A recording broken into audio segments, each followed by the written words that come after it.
एक बार की बात है, एक गांव में बसंत और बिमला अपने 2 बच्चों के साथ एक छोटे से घर में रहते थे। उनके बड़े बेटे का नाम राहुल और छोटे बेटे का नाम मोहित था। बसंत अपने दोनों बच्चों को बहुत प्यार करता था, पर बिमला दोनों में फर्क करती थी। वो अपने बड़े बेटे राहुल को हमेशा डांटती रहती थी और छोटे बेटे मोहित को बहुत प्यार करती थी। बसंत अक्सर काम के सिलसिले में शहर आता जाता रहता था। एक दिन बसंत कुछ दिनों के लिए शहर जा रहा होता है। पापा पापा पापा मुझे छोड़कर मत जाओ, पापा मुझे छोड़कर मत जाओ। चल दूर हट, क्या हर वक्त पापा पापा करता रहता है? वो काम से जा रहे हैं, उनको जाने दे। क्या है बिमला, तुम हमेशा राहुल के साथ ऐसा बर्ताव क्यों करती हो? अब मैं कुछ दिनों के लिए बाहर जा रहा हूँ, तो मेरे पीछे से तुम दोनों बच्चों का ठीक से ख्याल रखना। अगली सुबह राहुल और मोहित स्कूल के लिए तैयार होकर नाश्ता करने किचन में आते हैं। राहुल, तुझे स्कूल जाने की कोई जरूरत नहीं है, समझा?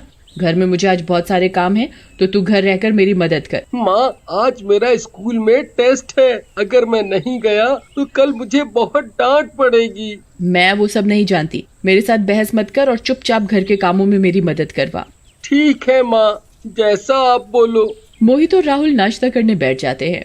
बिमला मोहित की प्लेट में तो आलू पूरी रखती है, पर राहुल को रात की एक बासी रोटी दे देती है। माँ, भैया को भी आलू पूरी दे दो। ये पहले ही खा खा कर इतना मोटा हो रहा है, आलू पूरी खाएगा तो और मोटा हो जाएगा। मैं तुझे कब से बाहर ढूंढ रही हूँ और तू यहाँ मजे से आराम फरमा रहा है। नहीं माँ, मैं बस अभी आया था, मैं बहुत थक गया था, इसीलिए यहाँ आकर लेट गया। ये बहाने किसी और को सुनाइयो। चल अब जल्दी उठ और जाकर कुएं से पानी भर कर लेकर आ। अब तो अंधेरा होने वाला है माँ। तो क्या हुआ, तुझे कोई खा नहीं जाएगा। अब जा जल्दी, घर में पानी की एक बूंद भी नहीं है, मुझे खाना भी बनाना है। बिमला राहुल को एक बड़ा सा मटका थमा देती है और पानी भरने के लिए कुएं पर भेज देती है। राहुल कुएं से पानी भर कर एक पीपल के पेड़ के नीचे आराम करने लगता है। राहुल इतना थका हुआ था कि पल भर में ही उसकी आंख लग जाती है और वो वहीं सो जाता है।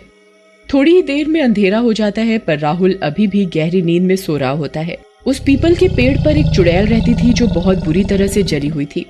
वो चुड़ैल दिन में तो किसी को परेशान नहीं करती थी, पर रात को जो भी उस पेड़ के पास से गुजरता था वो उसे खा जाती थी। रात को जब वो चुड़ैल नींद से जागती है तो राहुल को नीचे सोते हुए देखती है। चुड़ैल उड़ते हुए राहुल के पास जाती है। मेरा आज का खाना, इस बच्चे को खाकर तो मुझे बहुत मजा आएगा। चुड़ैल की आवाज से राहुल की अचानक आंख खुल जाती है। चुड़ैल, चुड़ैल, मुझे कोई बचाओ, कोई मुझे बचाओ। यहाँ कोई नहीं आएगा तुझे बचाने। अब तो मेरा शिकार है, मैं तुझे खाकर अपना पेट भरूंगी। चुड़ैल, मुझे कोई बचाओ, मुझे कोई बचाओ, बचाओ बचाओ। मुझे जाने दो, मुझे अपने घर जाना है, मुझे अपने घर जाना है, मुझे जाने दो।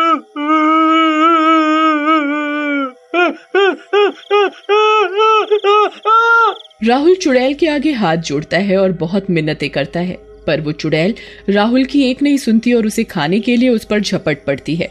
मैं तुझे कहाँ से खाना शुरू करूँ? ऐसा करती हूँ, पहले मैं तेरा हाथ खाती हूँ।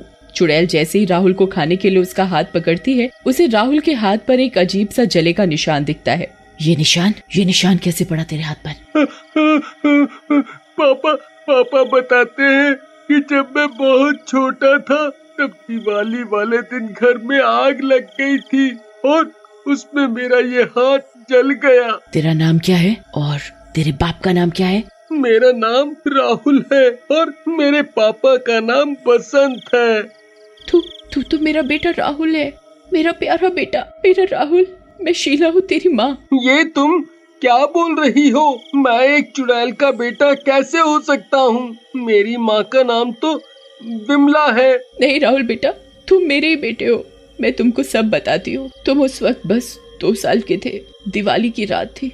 मैंने पूरे घर में दिए जलाए हुए थे। तुम्हारे पापा दुकान से मिठाई लेने गए हुए थे। मैं तुम्हें घर में सोते हुए छोड़कर बाहर आंगन में दिए रखने गई थी। मैंने अचानक देखा कि घर के अंदर से धुआं आ रहा है। मैं जल्दी से भागकर अंदर गई। पूरे घर में आग फैली हुई थी। तुम्हारे पालने के चारों तरफ आग थी। तुम रो रो कर मुझे बुला रहे थे। मुझे उस वक्त कुछ समझ में नहीं आया और मैं तुमको बचाने के लिए आग में घुस गई। मैंने तुमको गोद में उठाया और बाहर भागी। मेरी साड़ी में आग लग चुकी थी। हमारे घर के बाहर भीड़ लगी हुई थी। मैंने जल्दी से तुमको किसी की गोद में पकड़ाया। मेरे पूरे शरीर में आग लग चुकी थी। मुझ पर लोगों ने पानी डाला पर मैं इतनी बुरी तरह से जल गई थी कि मैंने वहीं दम तोड़ दिया। तुम्हारा हाथ भी उसी आग में जल गया था। मैं सच बोल रही हूँ बेटा, मेरा यकीन करो। अगर मेरी माँ तुम हो तो वो जो घर में है वो कौन है? वो तुम्हारी दूसरी माँ है। मेरे मरने के बाद तुम्हारे पापा ने दूसरी शादी कर ली थी ताकि तुम्हारी अच्छे से परवरिश हो सके। पर वो तो बहुत बुरी है, मुझे बहुत मारती है, हर वक्त डांटती रहती है, मुझसे पूरा दिन काम करवाती है और मुझे ठीक से खाना भी नहीं देती। अच्छा, उसकी इतनी हिम्मत, वो मेरे बेटे को दुखी करेगी? उसे तो अब मैं बताऊंगी। चल घर चलकर उसकी खबर लेते हैं। राहुल अपना मटका उठाता है और चुड़ैल के साथ अपने घर वापस आ जाता है।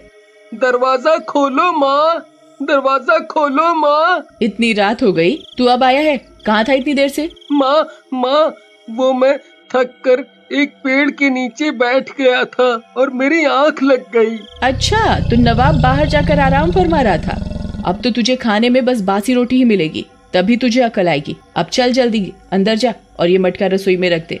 मैं भी देखती हूँ कि तू मेरे बेटे को कैसे भूखा रखेगी। बिमला रसोई में बढ़िया बढ़िया पकवान बनाती है। मोहित बेटा जल्दी आ, देख मैंने आज सब कुछ तेरी पसंद का बनाया है। मोहित रसोई में आकर बैठ जाता है। राहुल भी बिमला की आवाज सुनकर मोहित के पास जाकर बैठ जाता है। चुड़ैल राहुल के पास खड़ी होती है। बिमला मोहित की थाली में बढ़िया बढ़िया पकवान परोसती है और राहुल की थाली में बासी रोटी के बचे कुचे टुकड़े डाल देती है।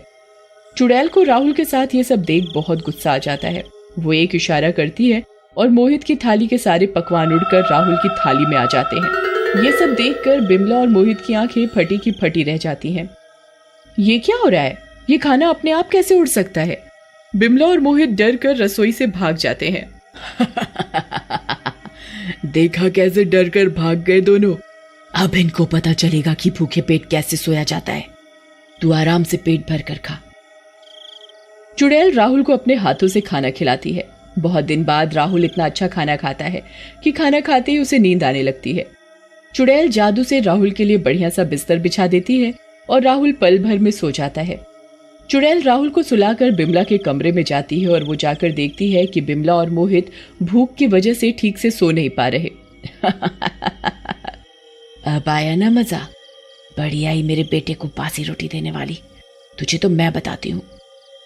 चुड़ैल एक इशारे से बिमला और मोहित के बिस्तर को चींटी से भर देती है। मोहित बुरी तरह चिल्लाने लगता है। माँ माँ, ये इतनी सारी चींटियां कहाँ से आ गईं? इनको भगाओ माँ। आए। मोहित और बिमला पूरी रात चींटियों की वजह से सो नहीं पाते और उनको ऐसे ही खुजाते खुजाते सुबह होती है। चुड़ैल मोहित और बिमला का जीना हराम कर देती है और ऐसे ही बहुत दिन गुजर जाते हैं। एक सुबह जब बिमला उठती है, राहुल राहुल चल जल्दी उठ। हाँ माँ, बस उठ गया। चल जल्दी जाकर भैंसों को चारा डाल और तबेले से सारा गोबर भी साफ कर दे। राहुल आंखें मलता हुआ तबेले में जाता है। वो वहां जाकर भैंसों का गोबर साफ ही कर रहा होता है कि चुड़ैल आ जाती है और उसे ये सब देखकर बहुत ज्यादा गुस्सा आ जाता है। तू मेरे बेटे से गोबर साफ करवाएगी? तुझे मैं अभी बताती हूँ। चुड़ैल एक इशारा करती है और तबेले का सारा गोबर उड़कर बिमला और मोहित के ऊपर गिरने लगता है। छी माँ, मुझे बचाओ, ये कितना गंदा है। ये हमारे साथ क्या हो रहा है? ओह, मुझे तो कुछ समझ ही नहीं आ रहा। चुड़ैल अचानक से बिमला के सामने आकर खड़ी हो जाती है। अब तक तो चुड़ैल सिर्फ राहुल को दिखती थी, पर अब वो मोहित और बिमला को भी दिखने लगती है। चुड़ैल बचाओ बचाओ। मैं चुड़ैल नहीं, राहुल की असली माँ शीला हूँ। तूने मेरे बेटे को बहुत दुखी किया है। अब मैं तेरे बेटे का जीना हराम कर दूंगी। तब तुझे समझ में आएगा कि एक माँ के दिल पर क्या गुजरती है जब उसके बच्चे के साथ बुरा होता है।